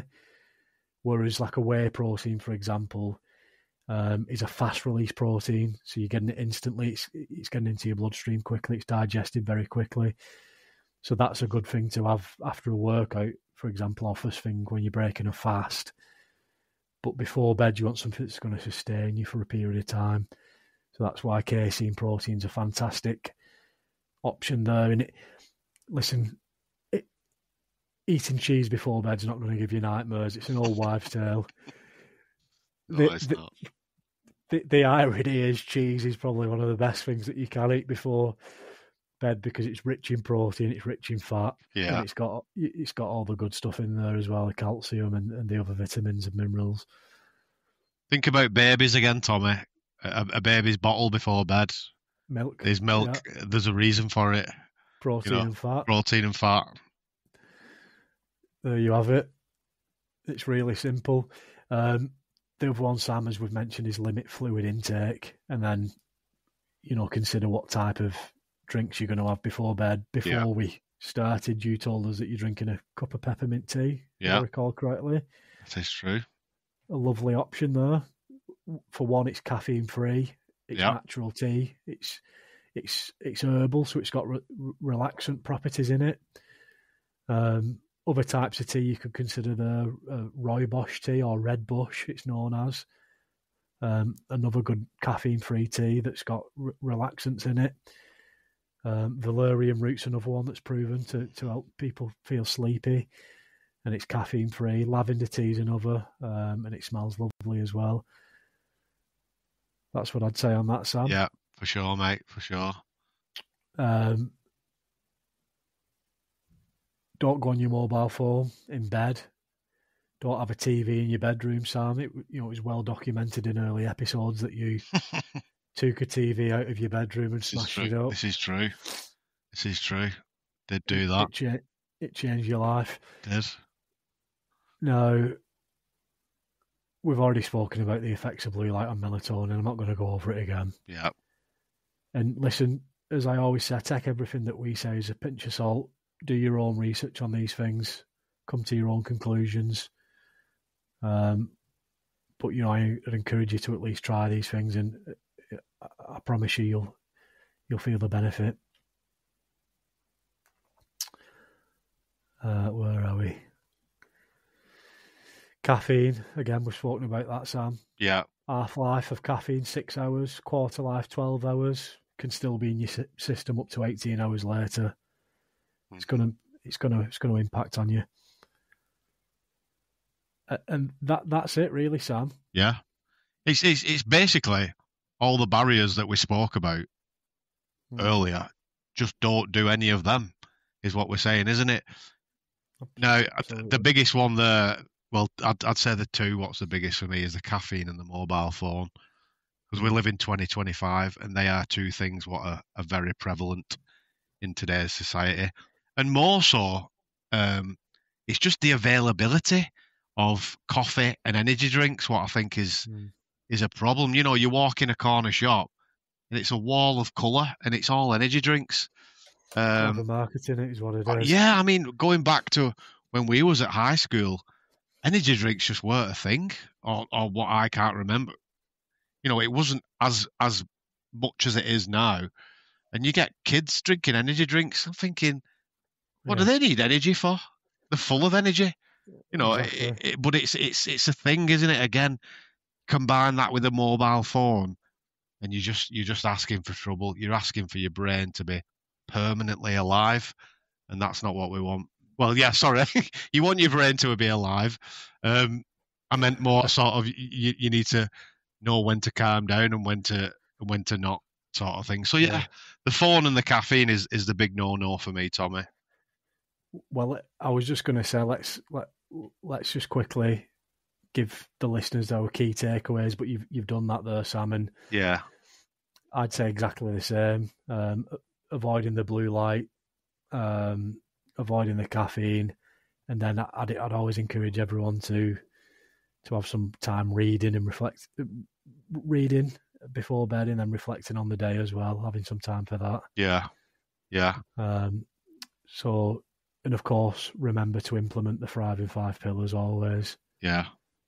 Definitely. They're all interconnected. It's one big circle, Sam. Surely is, mate. Surely is. And if you don't know the pillars, then go back and listen to them. Precisely. Let us know. There. Let us know what you think. Moving on, Sam, to one of the more recent additions to the episodes, the podcast. It's time to add a song to the Thrive Talking playlist, making training great again. Yeah. Are we making it specific to sleep? No, we're just saying whatever. It's the training playlist, this one, isn't it? So training playlist, yeah. It's for when you're pumping iron, something that's going to get you fired up. Yeah. Okay. I'm going straight in with we're going Led Zeppelin, and we're going rock and roll. Led Zeppelin. Good choice. As far as getting fired up goes, that is a fired up song for training. Get it on there, Tommy. I like it, and that's done. Live on air. It's been added to the list. There you go, fans. What about you, mate? What you adding? No, I'm adding. I know you're familiar with this band. I don't know if you're familiar with the song itself, but rock and roll band called Airborne. Oh yes. And a song called Back in the Game. Oof. I actually had it on in the garage earlier when I was doing some pull-ups and dips, and it did the trick.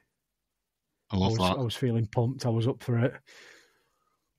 It's funny how there's just certain songs that can just change your mood instantly, can't they? Especially when you're training. You know, depending on what type of training. A lot of these old school banging and clanging gyms, they've just got pure metal going through the speakers, haven't they? Because it's getting people fired up. Certainly is. It does a good job, I'll tell you. Yeah. Now, listen to the brethren out there listening in. If you'd like to offer any suggestions or tell us about any songs that get you fired up, or anything that you'd like adding to the Thrive Talking playlist, then please do get in touch and let us know. Yeah. And I'm not sure how to do it yet, but I will find a way of sharing this playlist with you. Perhaps we can include a link to it in the description on the different platforms that this goes out on, Sam. Yeah, I'm sure that's doable with modern technology. It probably is, but I'm not sure. I couldn't say yes or no straight away. So we'll get to that, won't we? At some point. We certainly will, my friend. So that's that. Next up, Tommy, one of the favourites, Room 101. No. Superb. Have you got something this week? I have, mate. So have I. I'm actually prepared. Well, there's a chance that we might offer the same thing here. I don't think you will. Well, I'll go. In that case, I'll go first. And it's something you mentioned actually completely by chance. That it's something that you mentioned earlier there, but obviously we always try and keep it on topic and relevant to whatever we've spoken about on the episode. But for me, it's energy drinks. Yeah. Your Monsters, Red Bulls, all this garbage, get it gone. It's serving no good. It's not doing anyone any good at all. It's not benefiting anyone. It's making some very bad people wealthy. Yeah. That's about it. I'd argue it's ruining lives. It's destroying people's health. Get it gone. Good one, that. Good one. Do you know what? I was going to go for something really rogue, completely off topic, for Room 101. Do it. But now you've just reminded me of something else. Go And on, it then. links to previous Room 101s. It's vapes, but caffeine vapes. Because You're joking? they are a thing. No. No, they are. I swear, mate. I couldn't believe it when I discovered it. Are you not aware of this? People are inhaling caffeine. There's caffeine vapes. I swear to God. I swear to God. I swear. There's a thing. Google it if you want right now. I'm at a loss. It's unbelievable to think, isn't it? But it's a form of pre-workout. They're literally putting anything in vapes now. It's unbelievable. So that's going straight in there, my friend. Get it gone. That's a great one, Sam. And I cannot get my head around that. I'm perplexed. I thought you would have known about this. No, I'm not. It's unbelievable. It's unbelievable. They're literally putting anything in a vape now. They'll be putting It's like Willy Wonka's factory where he's got the sweet. That's a full meal. Do you know what I mean? Yeah, I don't know. The smell of vision. Yeah, literally. Unbelievable. No, that's terrible. Absolutely terrible. But I tell you what, it's a quick way to get caffeine if you really wanted it. Not that I do, nor will I ever put a vape in my mouth. There you go. Thanks. Get it gone. Get it gone. That's a good one, Sam. I think we've made the world a better place with those two emissions there. I hope so. Oh dear, I tell you, Sam, it's getting too much, isn't it? It's stressful, isn't it, at this point? Talking about vapes. If anything, it's just adding more weight behind this movement. Yeah, absolutely. This is why we're doing it. Okay, Sam. So, I think a good way to end what's been a fantastic episode, in my opinion. I've thoroughly enjoyed it. Being back after a short break. Yeah. It's been a good one, and I'm looking forward to the next one already. But before we say goodbye, I think it's only right that, as per tradition, we share our nuggets of wisdom with the brethren, something to let them think about ahead of the next episode and in reflection on this one. Yeah. I've got one here, Tommy, straight away. You do the honours, my friend. This comes from Benjamin Franklin, and it's a simple one. Early to bed and early to rise makes a man healthy, wealthy, and wise. Oh, you weren't expecting that, was you? Put it on a t-shirt and print it. That'll be the next drop. That's brilliant, mate. I love that. I really do like that. That's a grand little nugget of wisdom, that. Yeah, that's absolutely superb. What about you? Take it all in, brethren. Drink it in. So, mine is as follows. Allow not sleep to close your wearied eyes until you have reckoned up each daytime deed. Where did I go wrong? What did I do? And what duties left undone? From first to last, review your acts, and then reprove yourself for cowardly acts, but rejoice in those done well. Wow. That was very nice. And that's by one of the great Greek Stoic philosophers, Epictetus. Nice. You enjoy a Greek philosopher quote, don't you, Tom? I do. But they talk a lot of sense. That's why. Yeah, the Greek and Roman philosophers, particularly the Stoics, fantastic examples of how to sort of live your life, and some really good advice in their writings. But that one basically is saying what we've said ourselves, Sam, is before you do go to sleep, reflect on the day and consider, what's gone well and what you could do better. Yeah. Good one, Tommy. Very nice. People, get in touch, like I said before. Send us your questions, your gripes, your pains, everything. But we'll see you next time. Good night. God bless. Good night. God bless.